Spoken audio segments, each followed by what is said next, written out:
Hello friends, welcome back to magical life with Megha 1111। संसार का रहस्य। लिसा निकोल्स जी कहते हैं, लोग जिन चीज़ों को चाहते हैं उनकी तरफ देखकर हमेशा कहते हैं, हाँ मैं इसे पसंद करता हूँ, मैं इसे चाहता हूँ। बहरहाल जिन चीज़ों को वे नहीं चाहते हैं उनकी तरफ देखने में भी वे उतना ही समय लगाते हैं। अनचाही चीज़ों की तरफ देखकर वे अक्सर सोचते हैं कि वे उन्हें हटा सकते हैं, दूर कर सकते हैं या मिटा सकते हैं। इस तरह वे अनचाही चीज़ों की ऊर्जा बढ़ाते हैं। हमारे समाज में हम अनचाही चीज़ों के खिलाफ संघर्ष करने में जुटे रहते हैं। कैंसर के खिलाफ संघर्ष, गरीबी के खिलाफ संघर्ष, युद्ध के खिलाफ संघर्ष, नशीले पदार्थों के खिलाफ संघर्ष, आतंकवाद के खिलाफ संघर्ष, हिंसा के खिलाफ संघर्ष। हमें हर उस चीज़ से संघर्ष करने की प्रवृत्ति होती है जिसे हम नहीं चाहते हैं। दिलचस्प बात यह है कि ऐसा करने पर दरअसल हमारे जीवन में संघर्ष बढ़ जाता है। हेल डॉस्किन द सेडोना मेथड के लेखक एवं टीचर कहते हैं, हम जिस भी चीज़ पर ध्यान केंद्रित करते हैं उसे उत्पन्न कर लेते हैं। इसलिए अगर हम किसी युद्ध या कलह या कष्ट पर सचमुच गुस्सा है तो हम उसमें अपनी ऊर्जा भी जोड़ रहे हैं। हम उसका प्रतिरोध कर रहे हैं और इससे सिर्फ प्रतिरोध ही उत्पन्न होता है। जिसका आप प्रतिरोध करते हैं वह जारी रहता है। Carl Jung. बॉब डायल जी कहते हैं, आप जिस चीज़ का प्रतिरोध करते हैं उसके जारी रहने का कारण यह है कि प्रतिरोध करते समय आप कह रहे हैं, नहीं मैं इस चीज़ को नहीं चाहता हूँ क्योंकि इससे मैं इस तरह महसूस करता हूँ जिस तरह इस वक्त महसूस कर रहा हूँ। सच तो यह है कि आपके मन में एक बहुत प्रबल भाव होता है, मैं ये भावना नहीं चाहता हूँ। नतीजा ये होता है कि वही भावना दौड़ती हुई आपके पास चली आती है। किसी चीज़ का प्रतिरोध बेमानी होता है क्योंकि ये तो पहले भेजा जा चुकी बाहरी तस्वीरों को बदलने की कोशिश करने जैसा है।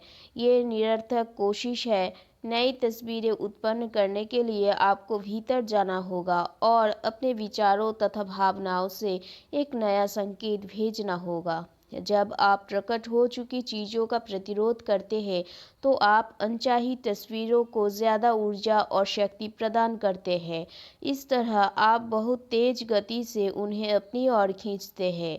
ऐसे में घटनाएं या परिस्थितियां ज़्यादा बुरी बन सकती है क्योंकि ये ब्रह्मांड का नियम है। जैक कैनफील्ड जी कहते हैं, युद्ध विरोधी मुहिम से ज़्यादा युद्ध उत्पन्न हो सकते हैं।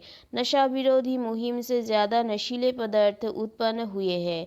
कारण ये है कि हम उन चीज़ों पर ध्यान केंद्रित कर रहे हैं जिन्हें हम नहीं चाहते हैं। नशीले पदार्थ। लिसा निकोल्स जी कहते हैं, लोगों का मानना है कि अगर हम किसी चीज़ को सचमुच ख़त्म करना चाहते हैं तो हमें उस पर ध्यान केंद्रित करना चाहिए। ज़रा सोचिए, ज़्यादा समझदारी किस में है?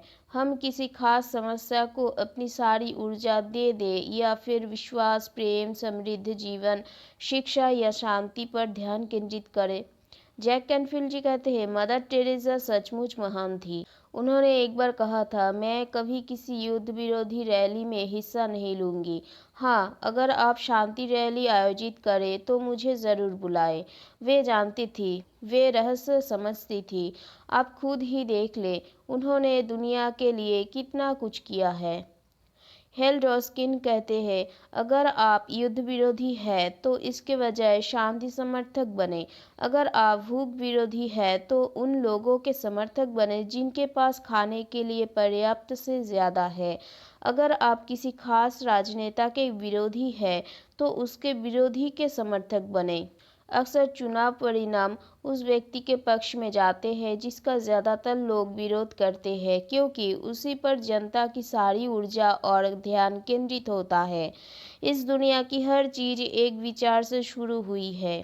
बड़ी चीज़ें ज़्यादा बड़ी बन जाती है क्योंकि उनके प्रकट होने के बाद ज़्यादा लोग उनमें अपने विचारों का योगदान देते हैं। फिर वे विचार और भाव उस घटना को अस्तित्व में रखते हैं और उसे ज़्यादा बड़ा बनाते हैं।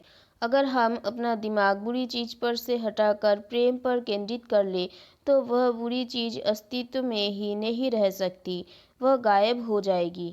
ये कथन समझना बहुत मुश्किल है, लेकिन ये बहुत अद्भुत है। याद रखें, कष्ट चाहे जो भी हो, चाहे जहाँ भी हो, चाहे जो भी इससे प्रभावित हो, आपके सिवाय कोई गड़बड़ नहीं है। अपनी मनचाही चीज़ को साकार करने के लिए आपको और कुछ नहीं करना है, सिर्फ खुद को उस चीज़ की सच्चाई का यकीन दिलाना है जिसे आप साकार देखना चाहते हैं। चार्ल्स हनेल। फ्रेंड्स, आज के लिए इतना ही। मिलते हैं नेक्स्ट लेसन पर। Thank you everyone. God bless you all.